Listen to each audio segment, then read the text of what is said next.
Hello friends, daily current affair program में आप सभी का स्वागत है। जो हमारी महत्वपूर्ण प्रश्नों की करंट अफेयर के प्रश्नों की सीरीज चल रही है, ये आप लोग देख रहे हैं अच्छे से, और इसको मैं बार बार बता रहा हूँ कि ये बहुत ही उपयोगी होगी आपके लिए, बहुत ही महत्वपूर्ण साबित होगी, इसमें कोई संदेह नहीं है। इसी के साथ आज के क्वेश्चन हम लोग शुरू करते हैं। पहला क्वेश्चन आपके सामने, बिम्स्टेक ऊर्जा सम्मेलन एनर्जी समिट जो है बिम्स्टेक किस देश में आयोजित किया गया है, ये पूछ रहा है। जो बिम्स्टेक देशों का एनर्जी समिट या ऊर्जा सम्मेलन जो है वो किन देशों के अंदर शामिल किया गया है, ये बात आपसे पूछी है, ठीक है ना। तो ये ध्यान रखना, ऊर्जा सम्मेलन की बात कर रहा है, एनर्जी समिट की। ये क्या मैटर है एक्चुअल में, जो बिम्स्टेक है, पहले तो थोड़ा सा उसका आइडिया होना चाहिए आप लोगों को कि बिम्स्टेक क्या है। बिम्स्टेक अगर आपको याद रखना है तो बिम्स्टेक के नाम से याद रखो आप लोग। ये है, इंग्लिश भाषा में इस प्रकार से लिखते हैं, हिंदी में ऐसे लिखा हुआ है, इंग्लिश में ऐसे लिखते हैं बिम्स्टेक। बिम्स्टेक जो है इसकी स्थापना हुई थी 1997 में, 1997 के अंदर स्थापना हुई है उसकी। हेडक्वार्टर है इसका ढाका के अंदर, और ढाका इन कहाँ, बांग्लादेश की कैपिटल है ढाका, वहाँ पर इसका हेडक्वार्टर है। मुख्यालय कहाँ पर है इसका, ढाका बांग्लादेश के अंदर, स्थापना 1997 के अंदर, ये बात ध्यान रखना है। इसके अलावा क्या है कि इसमें कौन कौन से देश है, दूसरी बात आपको ये पता होनी चाहिए। तो ये शुरू में जब शुरू हुई थी 1997 के अंदर, जब ये बिम्स्टेक की स्थापना हुई, उस टाइम पर इसमें था Bangladesh, B for Bangladesh, I for India, M for Myanmar, S for Sri और टी फॉर थाईलैंड। ये थे, कितने हो गए, 5 कंट्री। तो Bangladesh, Bharat, Myanmar, Sri Lanka, Thailand economic corporation, पहले इसका नाम ये होता था, ठीक है ना। अब जो है आपका उस टाइम पर इसका नाम था ये कि थाईलैंड इकोनॉमिक कॉरपोरेशन। ये आर्थिक सहयोग के लिए बनाई गई संस्था है, लेकिन बाद में क्या किया गया, इसको जो है इसके अंदर 2004 के अंदर 2 देश और जुड़ गए। 2004 के अंदर इसमें नेपाल एंड भूटान, इनकी एंट्री हो गई। इसके बाद जो है नाम में परिवर्तन करना पड़ा, ठीक है ना। तो नेपाल और भूटान कब जुड़े हैं इसके अंदर, ये जुड़े हैं 2004 में। तो इसमें टोटल कंट्री कितने हो गए, अभी 7 देश जो है इसके सदस्य है, 5 और 2 7 हो गए ना। तो अभी वर्तमान में इसके टोटल मेंबर कितने हैं, 7 देश इसके सदस्य है। अब बात करते हैं आज की समिट वाली बात क्या है। देखिएगा, 3000 किलोमीटर का एक एनर्जी ग्रिड मतलब विद्युत ग्रिड बनाया गया है थाईलैंड, म्यांमार और भारत के बीच में। थाईलैंड, म्यांमार और भारत के बीच में एक 3000 या 3000 किलोमीटर का एक विद्युत ग्रिड बनाया गया है, जिससे कि बिजली की सप्लाई होगी इन देशों के बीच में, जो है बिजली की सप्लाई होगी। अगर एक्सेस सरप्लस है किसी के पास तो उसको दे देगा। तो इस प्रकार से जो है एक ग्रिड विकसित की गई है इनके बीच में। तो ये इसके लिए एक ऊर्जा सम्मेलन हुआ है। तो ये 2018 के अंदर साइन हो गया था एक्चुअल में। जो म्यांमार, थाईलैंड, भारत विद्युत ग्रिड है, ये 2018 में साइन हो गया था। और अभी जो है बांग्लादेश के अंदर इसके लिए एक समिट हुआ है, जो कि बांग्लादेश के अंदर हुआ है। तो ध्यान रखना है, बांग्लादेश की कैपिटल ढाका में ये समिट हुआ है, याद रख लेंगे इस बात को। बांग्लादेश की कैपिटल ढाका के अंदर जो है ऊर्जा सम्मेलन हुआ है। ये पूछ ले 3000 किलोमीटर का ये विद्युत ग्रिड किन देशों के बीच बना है, तो म्यांमार, थाईलैंड, इंडिया, ठीक है। या फिर ये भी कह सकते हो बिम्स्टेक देशों के बीच में जो है ये बनाया गया है, इस प्रकार से भी बोल सकते हो इसको। तो दोनों ही बातें सही है, म्यांमार, थाईलैंड, इंडिया, 3000 किलोमीटर लंबा विद्युत ग्रिड है। ऊर्जा सम्मेलन कहाँ हुआ है अभी हाल ही में, ये हुआ है बांग्लादेश की राजधानी ढाका में। हेडक्वार्टर बिम्स्टेक का कहाँ पर है, ढाका के अंदर है। कब स्थापना, 1997 के अंदर। बांग्लादेश की कैपिटल ढाका है, आपको पता है। बांग्लादेश की प्रेजेंट टाइम पर प्राइम मिनिस्टर कौन है, तो शेख हसीना है। ये बात आपको पता होना चाहिए, क्लियर है। तो इसी के साथ जो है ये क्वेश्चन था आपका पहला, इसका आंसर डी हो गया, राइट। इसके बाद चलते हैं नेक्स्ट क्वेश्चन में। अगला क्वेश्चन आपका कि गांधीनगर घोषणा पत्र निम्नलिखित में से किससे संबंधित है। गांधीनगर डिक्लेरेशन जो है वो किससे संबंधित है, बताइएगा फटाफट से। गांधीनगर डिक्लेरेशन या घोषणा पत्र किससे संबंधित है। गांधीनगर पता है ना, गुजरात के अंदर। तो ये किससे संबंधित है, क्या मामला है ये, प्रवासी प्रजातियों के संरक्षण के लिए है, या फिर ऊर्जा संरक्षण के लिए है, या फिर महिला सुरक्षा के लिए, या वित्तीय समावेशन यानी फाइनेंशियल इंक्लूजन के लिए, किससे संबंधित है गांधीनगर डिक्लेरेशन, बताइए फटाफट से। तो ये है आपका प्रवासी पक्षियों के संरक्षण के लिए, प्रवासी पक्षियों के संरक्षण के लिए, जो माइग्रेटरी बर्ड्स है जो उनके कंजर्वेशन के लिए एक संस्था है CMS, conservation of migratory species, CMS है। ठीक है। तो प्रवासी पक्षियों के संरक्षण के लिए जो है ये है, और CMS जो है कंजर्वेशन ऑफ माइग्रेटरी स्पीशीज, ये देखती है इस चीजों को। तो प्रवासी गांधीनगर डिक्लेरेशन जो है यहाँ पर अभी COP 13 हुई थी, COP 13 क्या है? Convention of parties 13। तो ये आपको ध्यान रखना है, आपसे कैसे क्वेश्चन पूछ सकता है। ये 3 वर्ष में एक बार होती है COP इनकी, 3 वर्ष में एक बार होती है, ठीक है, 3 वर्ष में एक बार होती है COP। तो ये ध्यान रखना है कि गांधीनगर डिक्लेरेशन जो है वो प्रवासी प्रजातियों के संरक्षण के लिए है, ये ध्यान रखना है। और अभी जो है 2020 के अंदर ये भारत में हुई है गांधीनगर के अंदर, और 3 वर्ष में एक बार होती है, ये बात ध्यान में रखनी है आपको, ठीक है। इसके अंदर जो है इस बार जो है CMS के अंदर अगर कंजर्वेशन ऑफ माइग्रेटरी स्पीसीज है, इसमें 10 नई प्रजातियों को भी ऐड किया गया इस बार के लिए। तो ये ध्यान रखना है, कितनी नई प्रजातियां, तो 10 याद रखना आपको। इसके अलावा अगर बात करें तो इस बार का थीम क्या था? तो थीम था इस बार का जो 2020 का थीम था वो था migratory species connecting the planet, ठीक है। क्या था थीम 2020 का? तो थोड़ा सा याद रखना, माइग्रेटरी स्पीशीज या प्रवासी प्रजातियां कनेक्ट द प्लेनेट।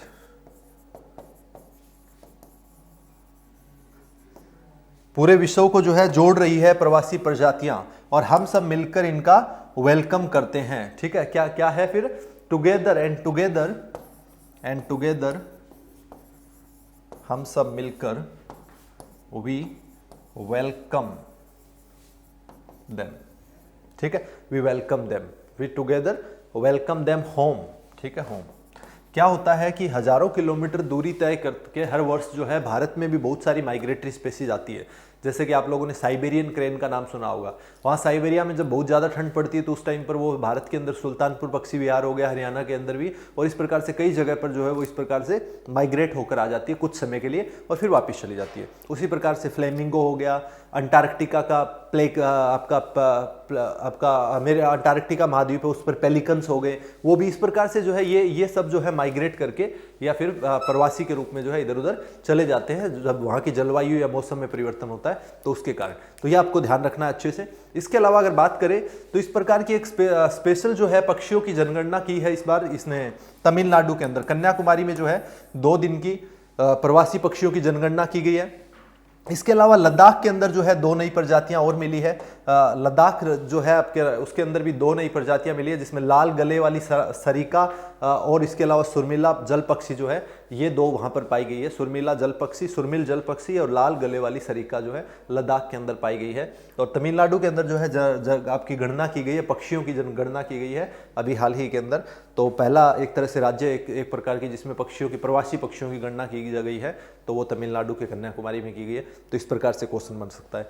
इसके अलावा ये मैंने बताया CMS के अंदर कंजर्वेटर ऑफ माइग्रेटरी स्पीसीज के अंदर 10 नई प्रजातियां जोड़ी गई। ये क्वेश्चन पूछा जा सकता है कितनी जोड़ी गई है, तो आंसर क्या हो जाएगा 10 हो जाएगा।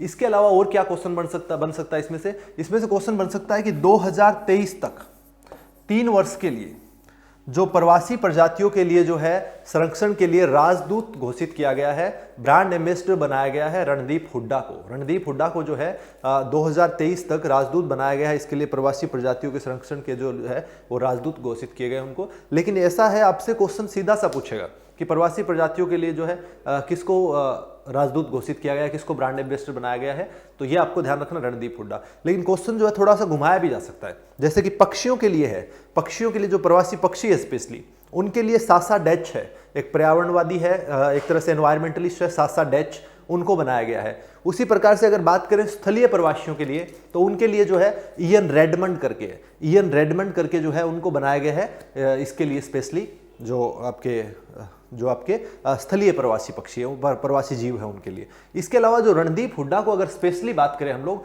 तो जलीय प्रवासी पक्षी जो है या जलीय जीव जो है, प्रवासी जलीय जीव जो है उनके लिए स्पेशली प्रवासी जलीय जीव जो है उनके लिए स्पेशली रणदीप हुड्डा को बनाया गया अगर एग्जैक्टनेस के साथ बात करें तो। लेकिन आपसे क्वेश्चन एकदम सिंपल सा साफ स्पष्ट पूछा जाएगा कि प्रवासी प्रजातियों के संरक्षण के लिए राजदूत किस अभिनेता को घोषित किया गया, किस अभिनेता को बनाया गया है, तो सीधी सी बात है रणदीप हुड्डा।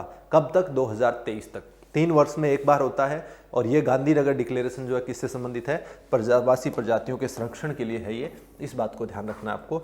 इसलिए गांधीनगर, इसमें क्या बात किया गया गांधीनगर डिक्लेरेशन में, इसमें जो देश शामिल थे उन्होंने ये प्लेज लिया अपने आप में कि हम लोग इनका संरक्षण करेंगे और इनके संरक्षण की महत्वता के बारे में जो है बातचीत हुई, यही गांधीनगर डिक्लेरेशन है। तो नाम से थोड़ा अजीब नहीं समझना इसको, इसका सिंपल सा मतलब यही है, तो ध्यान रखना है प्रवासी प्रजातियों के संरक्षण, ये करेक्ट आंसर हो जाएगा। क्लियर है, बड़े आगे। नेक्स्ट आपका अगला क्वेश्चन है, हाल ही में क्रूज मिसाइल राड 2 या फिर अंग्रेजी भाषा में RAAD राड 2 का सफलतापूर्वक परीक्षण जो है किसने किया है या किया गया है, यह किस देश की मिसाइल है, कौन से देश के द्वारा सफलतापूर्वक परीक्षण किया गया है राड 2 मिसाइल का, ये पूछा है। बताइएगा फटाफट से, कौन सा देश है, इंग्लैंड है कि चीन है कि पाकिस्तान है कि मिस्र है, कौन है? यह है आपका पाकिस्तान, पड़ोसी देश पाकिस्तान। ठीक है, सी इसका करेक्ट आंसर हो जाएगा। पाकिस्तान के द्वारा जो है इसका किया गया, ये क्रूज मिसाइल है, ठीक है ना, ये क्रूज मिसाइल है जो कि एक तरह से न्यूक्लियर कैपेबल परमाणु क्षमता वाली मिसाइल है और इसकी रेंज जो है वो 600 किलोमीटर रेंज की मिसाइल है। ये 600 किलोमीटर रेंज की क्रूज मिसाइल है। क्रूज और बैलिस्टिक का मैंने आपको फर्क बताया था ना, क्रूज मिसाइल है वो ऐसे सरफेस के साथ साथ ऐसे चलेगी, और या सरफेस के साथ साथ भी जरूरी नहीं है, मतलब एक लाइन के अंदर चलेगी, चाहे हवा के अंदर भी चलाओगे तो एक लाइन में जाएगी सीधी। बैलिस्टिक जो होती है वो क्या होती है, वो पहले ऊपर जाएगी और फिर इस प्रकार से नीचे आएगी अपने टारगेट पे, ठीक है ना, तो ध्यान रखना इस बात का अच्छे से। तो क्रूज मिसाइल है। इसी प्रकार से अगर बात करें तो अभी पीछे एक मिसाइल और भी आया था, गजनवी। गजनवी भी किसकी थी, पाकिस्तान। उसी प्रकार से हम लोगों ने भारत में भी कोई बात की थी, भारत में मैंने आपको K4 बताई थी एक तो, इसके अलावा जो पनडुब्बी पर हमारी अरिहंत पर पनडुब्बी पर हम लोगों ने लगाई थी, इसके अलावा जो है मैंने एक बताया था आप लोगों को हेलिना के बारे में, ये और याद रखना है भारत का। हेलिना जो है helicopter version of Nag, Nag missile का जो हेलीकॉप्टर वर्जन है जिसको नाम दिया गया था ध्रुवस्त्रा। ध्रुवस्त्रा जो है ये बहुत इंपॉर्टेंट है, ये नाम आपसे पूछा जाएगा बार बार कि ध्रुवस्त्रा जो है वो क्या है, ये एंटी टैंक मिसाइल है भारत की।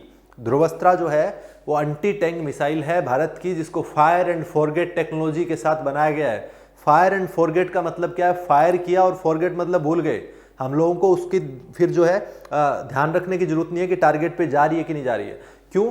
क्योंकि वो जो है टारगेट को अपने आप सीख करती है, एक बार उसको टारगेट दे दिया तो इसके अंदर हमें पीछे से कुछ ध्यान रखने की जरूरत नहीं है। तो इसलिए आपको फायर एंड फॉरगेट टेक्नोलॉजी बोलते हैं इस चीज को, और ये हमारी हेलिना है जिसको हेलीकॉप्टर वर्जन के साथ और बनाया गया है, और इसी का नया नाम जो हम लोगों ने क्या दे दिया है, ध्रुवास्त्रा। पहले नाग थी इसी प्रकार की, और नाग का ही हेलीकॉप्टर वर्जन हेलिनाग हो गया, यानी हेलीकॉप्टर वर्जन हो गया तो हेलिना, और उसी का नाम जो है हेलिना को क्या बोलते हैं हम लोग, ध्रुवास्त्रा बोलते हैं। तो ये आपको ध्यान रखना है। अब हम लोग राड के बारे में बात करें, राड 2 जो है किसकी है, ये पाकिस्तान की है, और गजनवी भी पाकिस्तान की थी, तो ये आपको थोड़ा सा आइडिया रखना है। क्लियर है? तो इसके बाद बढ़ते हैं नेक्स्ट क्वेश्चन की तरफ। ये ध्रुवास्त्रा नाम जो है बहुत ज्यादा इंपॉर्टेंट है, मैं बार बार कह रहा हूं, ध्रुवास्त्रा हेलिना में कंफ्यूज भी करेगा, क्वेश्चन को घुमाएगा भी कहीं ना कहीं, लेकिन आप लोगों को दोनों का ध्यान रखना है। चीज एक ही है। कैसे पूछा जा सकता है, भारत की नई एंटी टैंक मिसाइल कौन सी है, ध्रुवास्त्रा। ध्रुवास्त्रा किस प्रकार की मिसाइल है, एंटी टैंक मिसाइल है, ठीक है। ध्रुवास्त्रा किसका नाम है, हेलिना, ठीक है। कैसे भी इस क्वेश्चन को पूछे, इसको गलत नहीं करना, ये बहुत इंपॉर्टेंट रहेगा पूरे एग्जाम्स के लिए। नेक्स्ट क्वेश्चन आपका, अगला क्वेश्चन आपका, हाल ही में सरकार ने कार्यक्रम सूत्रपिक का अनावरण किया है, इनका संबंध किस विषय से है। सूत्रापिक, देखिएगा सूत्रापिक अंग्रेजी भाषा में है, सूत्रापिक किससे संबंध है इसका, ये बताना है आपको। सूत्रापिक का अनावरण किया, इसका संबंध किससे, स्वदेशी गायों पर शोध करना, विद्यार्थियों का तनाव कम करना, विकलांगजन की सहायता करना, महिला सुरक्षा प्रदान करना। बताइएगा किससे संबंध है इसका, सूत्रापिक का।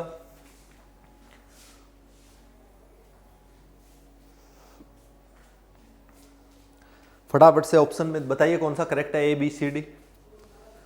आंसर लिखो जल्दी, शाबाश। क्या है, तो सूत्रापिक जो है इसका फुल फॉर्म बताऊंगा मैं आपको तो एकदम क्लियर हो जाएगा, लेकिन फुल फॉर्म इतनी बड़ी लिख के नहीं देगा पेपर के अंदर, एकदम छोटा सा नाम देगा, सूत्रपिक। हिंदी में तो और भी छोटा सा दिख रहा है, सूत्रपिक। क्या है सूत्रापिक, ये आपका एस से जो है scientific, scientific through research augmentation, scientific through research augmentation, and PIC से क्या बनता है, prime production from indigenous cows. जो गाय है हमारी, इंडिजिनस का मतलब क्या होता है, जो हमारी स्वदेशी गाय हैं उनसे हम लोगों को प्रोडक्शन लेना है, इस बात पर फोकस कर रहा है सूत्रापिक।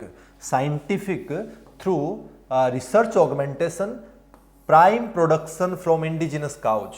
ठीक है, इसका पूरा फुल फॉर्म आपसे नहीं पूछने वाला है, नहीं याद रखने की जरूरत है, बस ध्यान रखना है कि C फॉर काउज बनता है लास्ट में। ये जो है गाय का मसला है। जो हमारी स्वदेशी गाय है उनकी नस्लों में सुधार करने के लिए जो है हम लोगों ने ये चलाया है। तो स्वदेशी गायों पर शोध करने के लिए ये department of science and technology के अंडर में, कौन से डिपार्टमेंट के अंदर है? Department of science and technology है, जो विज्ञान और प्रौद्योगिकी विभाग जो है उसके अधीन ये कार्यक्रम है पूरा का पूरा। इसमें हम लोग क्या करेंगे, इसमें एक तो स्वदेशी गायों की नस्ल सुधार पर ध्यान देंगे हम लोग, उसकी नस्लों में कैसे सुधार कर सकते हैं। इसके अलावा जो है पंचगव्य जो उत्पाद है उनको विकसित करने पर ज़्यादा से ज़्यादा ध्यान देंगे। क्या है? पंचगव्य।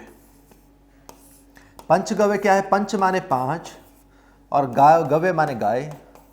तो गायों से जो 5 प्रोडक्ट है उनको उनको विकसित करने पर ज़्यादा ध्यान देंगे। क्या है गाय के 5 प्रोडक्ट? क्या होगा? दूध होगा, और क्या होगा? गाय से दही होगा, और क्या होगा? घी होगा, और क्या होगा?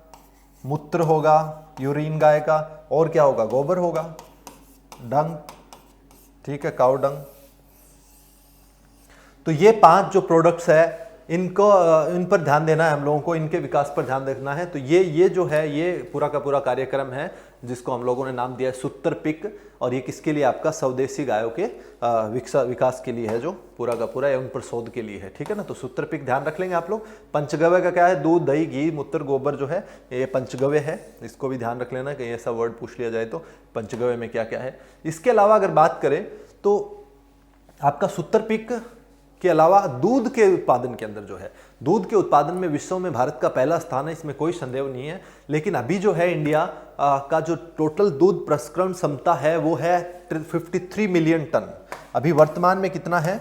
53 मिलियन टन। ये थोड़ा सा और ध्यान रखना है, अभी वर्तमान में 53 मिलियन टन जो है दूध प्रसंस्करण क्षमता है भारत की, 53 मिलियन टन। ठीक है, लेकिन हम लोगों ने टारगेट बनाया कि 2025 तक 2025 तक इसको हम लोग कितना कर देंगे? 108 मिलियन टन करना है हम लोगों को। तो दोगुना करना है 2025 तक, ये हमारा प्राइम टारगेट है फिलहाल का, इसको ध्यान रखना है। क्लियर है? तो ये हमारा प्राइम टारगेट है इसके लिए, तो ये आइडिया रखना है। क्लियर? तो इसी के साथ जो है इसका करेक्ट आंसर ए हो गया आपका, स्वदेशी गायों पर शोध। चलते नेक्स्ट क्वेश्चन में। अगला क्वेश्चन क्या है आपका? देखिएगा, अगला क्वेश्चन है भारत में हर जिले में एक्सपोर्ट हब बनाने के लिए, क्या है? एक्सपोर्ट हब बनाने के लिए, एक्सपोर्ट हब बनाने के लिए किस योजना को लॉन्च किया गया? कौन सी योजना लॉन्च की है भारत के हर जिले में एक्सपोर्ट हब बनाने के लिए? देखिए, मैं आपको एक चीज बताता हूं कि एक ट्रेड डेफिशिएट होता है, व्यापार घाटा होता है। व्यापार घाटा क्या होता है? जब आप लोग इंपोर्ट तो करते हो ज्यादा, इंपोर्ट तो करते हो ज्यादा दूसरे देशों से, यानी आयात तो करते हो दूसरे देशों से ज्यादा, लेकिन एक्सपोर्ट जो है वो करते हो कम, निर्यात करते हो कम। और ऐसी सिचुएशन में होता है ट्रेड डेफिशिएट। ट्रेड माने व्यापार, डेफिशिएट माने घाटा, तो ये होता है ट्रेड डेफिशिएट या व्यापार घाटा। और ये लगातार होता जा रहा है और बढ़ता जा रहा है भारत में। और इसीलिए जो है इस बात की घोषणा की है कि एक योजना बनाई है एक तरह से, जिसका नाम है स्वामित्व एक्सपो हब, निर्विक, और इनमें से कोई नहीं। कौन सा है बताइएगा ABCD में से? क्या है ये? इस गैप को कम करने के लिए हम लोग एक्सपोर्ट हब हर जिले में बनाने के लिए तत्पर हैं, बनाना चाह रहे हैं। इसके लिए जो है बजट्स के अंदर भी निर्मला सीतारमण जी ने भी इस बार घोषणा की है कि हम लोग ऐसा कर रहे हैं। तो ये क्या है बताइएगा फटाफट से, कौन सा ऑप्शन करेक्ट है बताओ?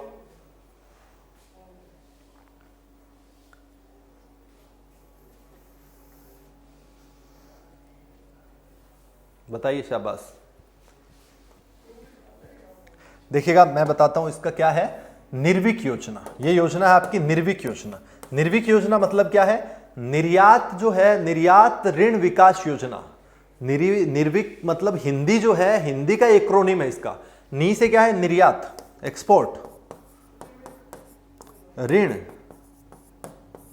विकास योजना, यह है निर्विक योजना। निर्विक योजना के अंदर क्या काम किया गया है एक्चुअल में? निर्विक योजना के तहत जो है सरकार जो मूल राशि होगी, जो भी आदमी लोन ले रहा है एक्सपोर्ट हब क्रिएट करने के लिए, कोई ना कोई एंटरप्रेन्योरशिप करेगा, कोई आपका उसका उद्योग होगा, उसके लिए जो लोन ले रहा है उसका 90% प्लस 90% उस मूल राशि का, प्लस जो इंटरेस्ट रेट है इन सब का इंश्योरेंस कवर मिलेगा उसको, इन सारी चीजों का क्या मिलेगा उसको, इंश्योरेंस कवर मिलेगा 90% तक की राशि का, प्लस जो इंटरेस्ट रेट है उसका इंश्योरेंस कवर मिलेगा। और इसके लिए जो है पैसा कौन देगा, इसके लिए पैसा देगा ECGC। ECGC क्या है, export credit guarantee corporation of India. कौन देगा इसके लिए, export credit guarantee corporation of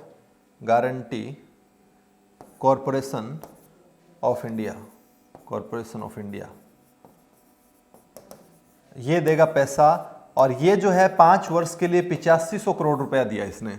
5 वर्ष के लिए कितना पैसा दिया है, 8500 करोड़, 8500 करोड़ रुपए, ताकि जितना ज्यादा एक्सपोर्ट को बढ़ावा देंगे उतना ही ज्यादा हमारे पास फॉरेन रिजर्व आएगा। फॉरेन रिजर्व मतलब डॉलर्स की फॉर्म में पैसा आएगा, जिसकी बहुत ज्यादा जरूरत है हमें, वो चाहिए। इसके लिए जो अपने उद्योग और वाणिज्य मंत्री है, कॉमर्स एंड इंडस्ट्रियल मंत्री जो पीयूष गोयल जी है, उन्होंने इसकी घोषणा जो है सार्वजनिक रूप से कर दी थी। और बजट स्पीच के अंदर भी जो है निर्मला सीतारमण जी ने भी इसके बारे में बातचीत की। तो ये तमाम बातें आपको इसके बारे में ध्यान रखनी है। तो ये स्कीम जो है क्या है, एक्सपोर्ट हब बनाने के लिए कौन सी है, स्वामित्व योजना, निर्विक योजना। एक्सपो हब तो क्या है, ये निर्विक योजना है, ठीक है, निर्विक योजना। क्लियर, ध्यान रखना है। चलते हैं नेक्स्ट। अगला क्वेश्चन आपका, world Games athlete of the year 2019 पुरस्कार में किस खिलाड़ी को सम्मानित किया गया है। World game athlete of the year 2019 पुरस्कार से किस खिलाड़ी को सम्मानित किया गया है, बताइएगा। स्टानिस्लेव होरुना, रानी रामपाल, रिया स्टीन और बाला देवी, कौन है। 2019 World Games athlete of the year किसको घोषित किया है 2019 का, ABCD, which one is correct, बोलिए।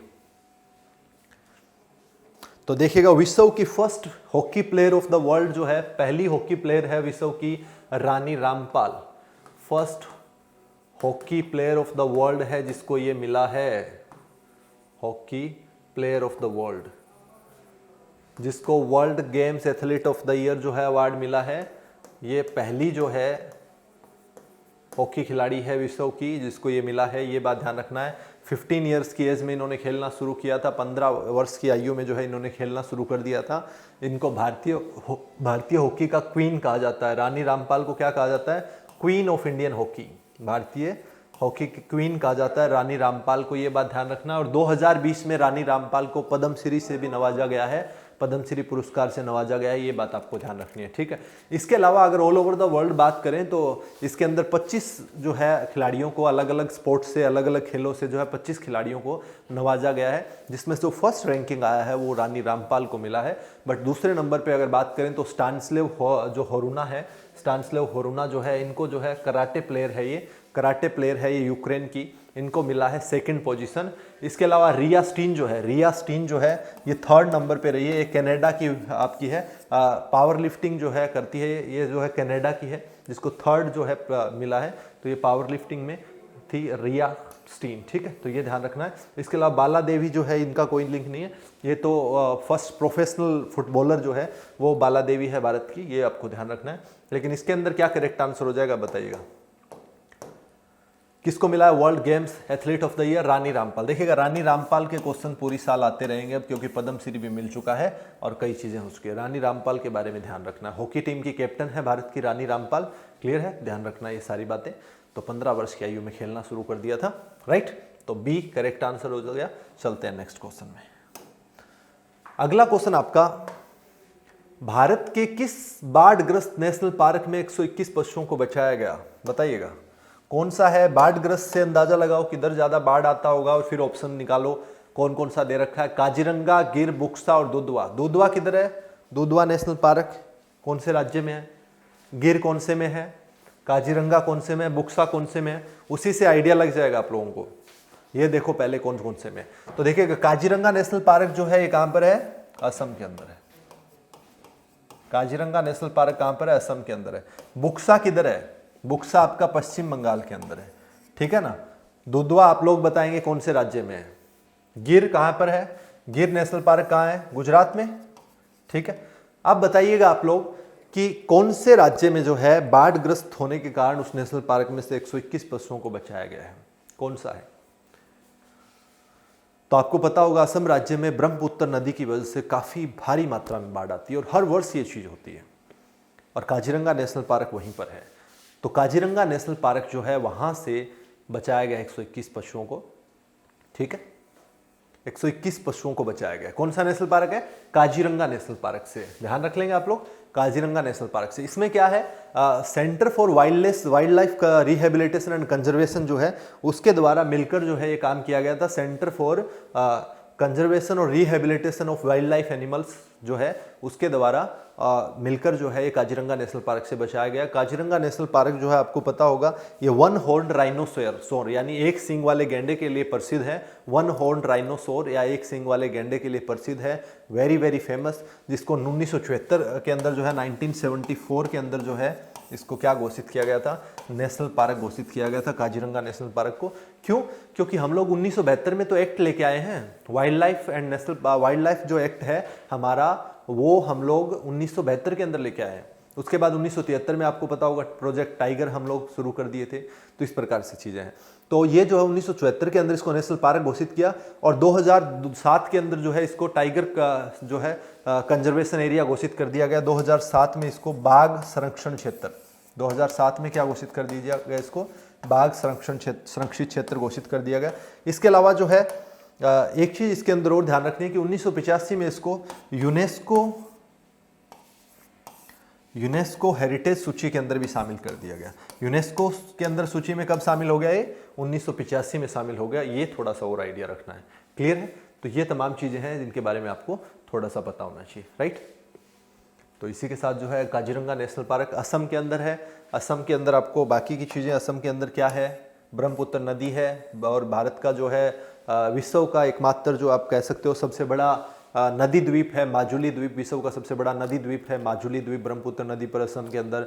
इसके अलावा असम के अंदर जो है धौला सादिया पुल है जिसको नाम बदलकर भूपेन हजारिका पुल ब्रिज कर दिया गया था बाद में। इसके अलावा नदी रोपवे बनाया गया था सबसे लंबा असम के अंदर अभी हाल ही में गुवाहाटी में, ये भी आपको पता होगा, ठीक है ना। तो ये कुछ एक चीज़ें जो है असम के अंदर आपको आइडिया होनी चाहिए। मानस नेशनल पार्क है, ठीक है, और इसके अलावा नमेरी नेशनल पार्क है आपका, ओरेंग नेशनल पार्क है। ये तमाम चीज़ें जो है काजीरंगा नेशनल पार्क हो गया, ये तमाम चीज़ें असम के अंदर है, क्लियर है। तो इसी के साथ बढ़ते हैं नेक्स्ट क्वेश्चन में। इसका करेक्ट आंसर हो गया काजीरंगा। नेक्स्ट क्वेश्चन, अगला क्वेश्चन है किस राज्य सरकार ने वाईएसआर पेंशन कनुका योजना लॉन्च की है? कौन से राज्य ने वाईएसआर पेंशन कनुका योजना लॉन्च की है? देखिएगा पेंशन कनुका योजना जो है वाईएसआर नाम से थोड़ा सा आइडिया लगा सकते हो कि वाईएसआर है तो कौन से राज्य से हो सकता है। गुजरात तो नहीं होगा, उड़ीसा नहीं होगा, मिजोरम नहीं होगा, तो बच कौन गया फिर? वाईएसआर जैसा नाम इधर नहीं मिलता है तो आंध्र प्रदेश बच गया है। वाईएसआर क्यों? आंध्र प्रदेश के जो चीफ मिनिस्टर है जगन मोहन रेड्डी जो है वो अपने पिताजी के नाम पर शुरू किए हैं, नाम बदलकर जो है इसका अपने पिताजी के नाम पर नाम बदलकर इस स्कीम का भी कर दिया गया वाईएसआर पेंशन कनुका योजना। इसमें क्या है, जो वृद्ध लोग हैं, जो बूढ़े लोग हैं उनको पेंशन मिलती है। एक तो उनकी आयु पहले थी 65 वर्ष, 65 वर्ष में देते थे पेंशन शुरू, और वो घटाकर कर दी इन्होंने 60 वर्ष, ठीक है। पहले आयु कितनी थी? 65 वर्ष, उसको घटाकर 60 वर्ष कर दिया। इसके अलावा जो है घर घर पेंशन वितरण होगा। जो स्वयं सेवक जो है वॉलंटरीली स्वयं सेवक हो गए या सेल्फ हेल्प ग्रुप्स होंगे, उसके जो लोग होंगे वो घर घर जाकर जो है पेंशन वितरण करेंगे। स्मार्टफोन्स और बायोमेट्रिक्स मशीन की तरह जो है उनके हेल्प से जो है डेटा कलेक्शन होगा और उसके बाद जो है वहीं पर घर घर जाकर, क्योंकि बूढ़े लोग पेंशन लेने के लिए नहीं आ सकते, कोई और कोई उनकी लेके आएगा तो देगा कि नहीं, उन तक पहुंचेगी कि नहीं, we are not knowing that, तो इसलिए दिक्कत है। तो इसलिए जो है घर घर पेंशन वितरण, तो वहीं पर आपको लो साहब ये पैसा आपका पकड़ो, तो ऐसे करके जो है ये प्रोग्राम किया जा रहा है। इसमें जो है दिव्यांग लोगों के लिए इन्होंने 3000 रुपये की पेंशन की घोषणा कर रखी है, तो 3000 रुपये दिव्यांग जनों को वहाँ पर दिए जाते हैं, ठीक है। तो जगन मोहन रेड्डी ने अपने पिताजी के नाम पर इस स्कीम को शुरू किया है, आंध्र प्रदेश के अंदर है, ये ध्यान रखना है, ठीक है। इसके अलावा अगर बात करें आंध्र प्रदेश के अंदर, तो आंध्र प्रदेश के अंदर और कोई खास बात? आंध्र प्रदेश के अंदर कृष्णा नदी पर कौन सा डैम है बताइए? नागार्जुन सागर डैम है, ठीक है। तो इस प्रकार से चीज़ों को थोड़ा ध्यान में रखना है। कोलेरू लेक हो गया, तो इस प्रकार से चीज़ें जो है आंध्र प्रदेश की जब भी नाम आए तो आंध्र प्रदेश से ध्यान रखना है। आंध्र प्रदेश का डांस बताइएगा, क्लासिकल डांस कौन सा है आंध्र प्रदेश का? आंध्र प्रदेश का क्लासिकल डांस कौन सा है? कुचिपुड़ी, ठीक है। तो ये तमाम चीज़ें, तो आंध्र प्रदेश इसका करेक्ट आंसर हो गया, ये आपका करेक्ट हो जाएगा। वाईएसआर पेंशन कनुका क्या है? घर घर पेंशन वितरण होगा, वृद्ध लोगों को 65 से 60 उम्र कर दी गई है। दिव्यांग लोग जो होंगे, दिव्यांग के लिए क्या कर दिया गया है, 3,000 रुपया पेंशन, ठीक है। इसके अलावा वहाँ पर जो क्रोनिकल डिजीज से ग्रस्त लोग होते हैं या लंबी बीमारी से ग्रस्त लोग होते हैं उनको भी जो है पेंशन दी जाती है। वहाँ पर 10,000 रुपये तक की हो सकती है, 2,000 से 10,000 रुपये के बीच में। वो बीमारी टू बीमारू या डिजीज किस प्रकार की उसके अकॉर्डिंग तय किया जाता है, ठीक है। तो उनको भी पैसा मिलता है, ठीक। नेक्स्ट क्वेश्चन, अगला क्वेश्चन है, सरकार ने हाल ही में नए विधि आयोग के गठन की औपचारिक घोषणा की है, यह भारत का कौन से क्रम का विधि आयोग है? Very very important question. और क्वेश्चन पूछने का तरीका क्या रहेगा? मैक्सिमम क्वेश्चन पूछने का तरीका रहेगा, एक तो अभी जो नया विधि आयोग बना है उसका अध्यक्ष कौन है, तो उसकी तो नियुक्ति नहीं हुई अभी तक, तो वो क्वेश्चन तो अभी तक नहीं बन रहा है, लेकिन जैसे नियुक्ति हो जाएगी तो वो क्वेश्चन बनेगा। लेकिन अभी तक जो सबसे प्रॉपर फ्रेमवर्क में क्वेश्चन पूछने की संभावना है वो ये पूछने की है, कौन सा विधि आयोग बनाया गया अभी, कितने नंबर का विधि आयोग बना है। तो देखिएगा विधि आयोग जो है वो है क्या, एक तो गवर्नमेंट को जो है एक तरह से एक सलाहकारी संस्था है, एक सलाहकारी जो है ये एक एडवाइजरी काउंसिल है एक तरह से विधि आयोग जो है, ठीक है ना। ये विधि जो आपका बनाया गया है विधि आयोग लॉ कमीशन, ये एक तरह से एडवाइजरी है और गैर संवैधानिक है, यानी कॉन्स्टिट्यूशन में इसका कहीं पर नाम नहीं है, ना ही कोई स्पेसिफिक एक्ट से बनाया गया इसको, तो ये गैर संवैधानिक है और गैर विधिक है, नॉन स्टेच्यूटरी बॉडी कह सकते हैं इसको हम लोग, ठीक है। अंग्रेजी भाषा में कहें तो नॉन स्टेच्यूटरी और हिंदी भाषा में कहें तो गैर विधिक है या गैर वैधानिक निकाय है, तो इसको ध्यान में रखना है। इसके अंदर क्या होता है कि ये गवर्नमेंट को कानून से संबंधित कोई भी जो एडवाइस देनी होती है तो उस प्रकार की चीज़ों पर काम करता है, इसके लिए बनाया जाता है। हर 3 वर्ष में जो है 3 वर्ष के कार्यकाल के साथ बनाया जाता है इसको 3 वर्ष के कार्यकाल के साथ बनाया जाता है। और इसके अंदर जो है एक अध्यक्ष होता है, एक इसमें अध्यक्ष होता है, ठीक है, प्लस 4 इसमें जो है फुल टाइम मेंबर होते हैं। फुल टाइम मेंबर मतलब जो कि पूर्णकालिक मेंबर है एक तरह से, फुल टाइम मेंबर 4। इसके अलावा 2 जो है पदेन सदस्य होते हैं, अध्यक्ष नहीं पदेन सदस्य है। इसके अलावा 4 जो है वो आपको अर्धकालिक या आंशिक टाइम के लिए मतलब सदस्य होते हैं, तो उनको ध्यान में रखने की बात नहीं है। एक अध्यक्ष होता है, 4 फुल मेंबर होते हैं और 2 पदेन सदस्य होते हैं, इतना ध्यान रख लेंगे बहुत है। लेकिन सबसे इंपॉर्टेंट क्वेश्चन क्या बनेगा, वो ये बनेगा, कौन सा विधि आयोग हाल ही में गठित किया गया है? 22वां विधि आयोग। सबसे इंपॉर्टेंट क्वेश्चन आपके सामने ये आपको मिलेगा। दूसरा मिल सकता है कि गैर वैधानिक है कि संवैधानिक है, ये तो गैर वैधानिक है, इसमें कोई संदेह नहीं है। इसके बाद क्वेश्चन पूछा जा सकता है कि स्वतंत्र भारत का पहला विधि आयोग कब बनाया गया? तो स्वतंत्र भारत का पहला विधि आयोग जो है, स्वतंत्र भारत का बोल रहा हूं तो इस बात को समझना है, ठीक है ना। आजाद भारत का, इंडिपेंडेंट इंडिया का, इंडिपेंडेंट इंडिया का पहला 1955 के अंदर। इसके अलावा और क्वेश्चन कैसे बन सकता है, first law commission of India कब बना? भारत का पहला फर्स्ट लॉ कमीशन, ये इंडिपेंडेंट इंडिया नहीं है इस बार, तो फर्स्ट लॉ कमीशन ब्रिटिश राज के अंदर बन गया था। आप लोगों को पता होगा 1833 का जो चार्टर एक्ट आया था, 1833 चार्टर एक्ट जो था, उसके तहत 1834 के अंदर, 1834 के अंदर जो है लॉर्ड मकाले की अध्यक्षता में, अध्यक्ष कौन था उसका? लॉर्ड मकाले जो है, लॉर्ड मकाले ये अध्यक्ष था, और ये जो है पहला विधि आयोग 1834 के अंदर। लेकिन आजाद भारत का पहला 1955 के अंदर, ठीक है। कार्यकाल कितना होता है इसका? कार्यकाल जो है इसका कितना है? ये 3 वर्ष के लिए गठित है कार्यकाल, 3 वर्ष के लिए। कानून से संबंधित सलाह मशूरा जो है एक तरह से देगा गवर्नमेंट को, तो ये आपको ध्यान रखना। क्लियर है ये तमाम चीज़ें? तो 1834 में लॉर्ड मकाले अध्यक्ष थे, आपको पता होगा लॉ कमीशन, 1955 में आज़ाद भारत का। और वर्तमान में सबसे इंपॉर्टेंट जो है वर्तमान की बात जो होगी, हाल ही में कौन सा बना, तो नंबर पूछेगा वो 22वां है। ये सबसे इंपॉर्टेंट बात आपके सामने, ये बार बार रिपीटेडली क्वेश्चन मिलेगा आपको। तो क्या आंसर करूँ इसका? बी, ठीक है। इसका आंसर क्या हो जाएगा? बी आपका 22वां। क्लियर है ये चीज? चलते हैं नेक्स्ट क्वेश्चन में। अगला क्वेश्चन है आपका, निम्न में से कौन सा राज्य अटल किसान मजदूर कैंटीन खोलेगा? अटल भी है, मिशन भी है, मजदूर भी है, किसान भी है, कैंटीन भी है, इतने सारे नाम हैं। तो ये देखो कौन खोलेगा, कौन सा राज्य कर रहा है ऐसा? तो ये कर रहा है हरियाणा राज्य। हरियाणा राज्य जो है नॉर्थ के अंदर जो पड़ता है, हरियाणा राज्य, उसके द्वारा जो है ये मजदूर कैंटीन जो है, किसान मजदूर कैंटीन की घोषणा की गई है। अटल किसान मजदूर कैंटीन, जो कि मंडियों के अंदर, जो कि अनाज मंडियां हैं, मंडियों के अंदर प्लस चीनी मिलों के अंदर, यानी शुगर मिल्स के अंदर, मंडियों प्लस जो चीनी मिल्स है, शुगर मिल्स है, उनके अंदर जो है ये खोली जाएगी। और लक्ष्य ये है कि इस साल के एंड तक, एंड ऑफ द ईयर तक जो है कम से कम 25 कैंटीन खोल देनी है। ऐसी 25 कैंटीन का लक्ष्य रखा गया है इस साल के अंत तक, ठीक है, इस वर्ष के अंत तक, एंड ऑफ द ईयर्स तक जो है कितना टारगेट है इस प्रकार की 25 कैंटीन्स का वो है। इसके अलावा इसके अंदर जो है 10 रुपये प्लेट के हिसाब से भोजन करवाया जाएगा, 10 रुपये प्लेट के हिसाब से जो है खाना दिया जाएगा। ये इसके अंदर इंपॉर्टेंट बात है, ये ध्यान रखना है। इसके अलावा 2020-21 में जो है हरियाणा के अंदर क्या हो रहा है, जो महिलाएं हैं और जो लड़कियां हैं उनको सैनिटरी जो नैपकिन्स है वो प्रोवाइड की जाएगी, ठीक है। महिलाओं और लड़कियों को जो है 2020-21 के अंदर जो है free of cost sanitary napkins जो है वो प्रोवाइड करवाई जाएगी। तो इस प्रकार की चीज़ें भी की हैं। हरियाणा जो है इसकी कैपिटल चंडीगढ़ है, हरियाणा और पंजाब की संयुक्त राजधानी चंडीगढ़ है। इसके अलावा हरियाणा के सीएम मनोहर लाल खट्टर है और हरियाणा के जो वर्तमान में हरियाणा के राज्यपाल कौन है, तो सत्यदेव नारायण आर्य जो है वो हरियाणा के राज्यपाल है, ठीक है। तो ये बात आपको ध्यान रखनी है। इसके अलावा इसका करेक्ट आंसर क्या हो जाएगा, किसान मजदूर। इसके अलावा इंदिरा रसोई योजना कौन से राज्य की है, ये आप लोग बताइएगा।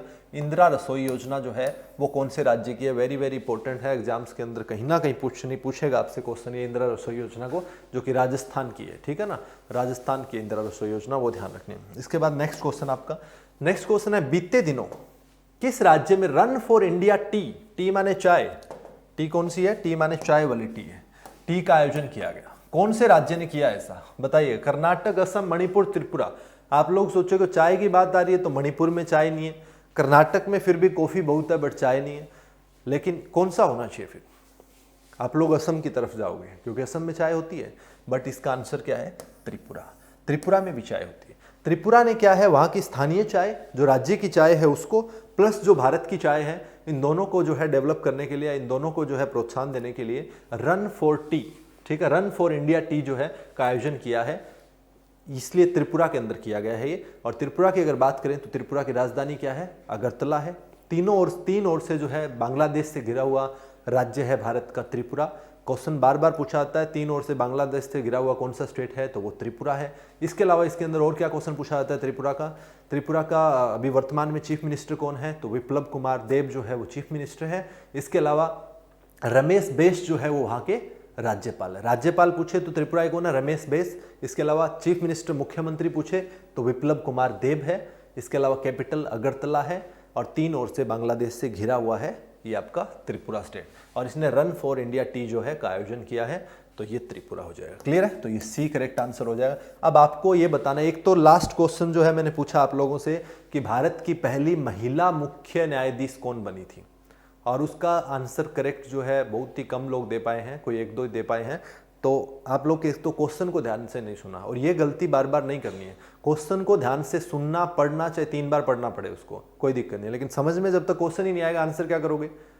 मैंने पूछा भारत की अभी तक कितनी महिलाएं मुख्य न्यायाधीश, chief justice of India, CJI बन चुकी है, ये क्वेश्चन था। आप लोगों ने बताया 3, 4, 2 ये वो, ऐसा नहीं है। अभी तक एक भी महिला जो है भारत की मुख्य न्यायाधीश नहीं बन पाई अभी तक, सभी मेल डोमिनेंट है पूरा का पूरा सुप्रीम कोर्ट। इससे ये भी समझ सकते हैं हम लोग, बट फिर भी कोई बात नहीं, बन जाएगी आगे आने वाले टाइम में, चिंता का विषय नहीं। लेकिन आज एक नेक्स्ट क्वेश्चन है, पोर्टस एंड फ्लोटस,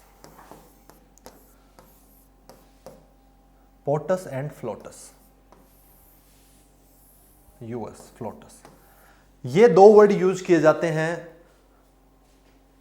किस देश के राष्ट्रपति और उसकी वाइफ के लिए, ये आपको बताना है। पोर्टस एंड फ्लोटस जो है ये किस देश की राष्ट्रपति और उसकी वाइफ के लिए दोनों शब्द यूज किए जाते हैं। उसने पिछली कुछ ही समय पहले जो है भारत में विजिट भी किया है, भारत में वो यात्रा पर आए थे, और उस टाइम पर जो है वहाँ के विदेश मंत्री ने बोला कि हमारे देश के पोर्टस एंड फ्लोटस का जो है आप लोगों ने स्वागत किया, इसके लिए बहुत बहुत धन्यवाद।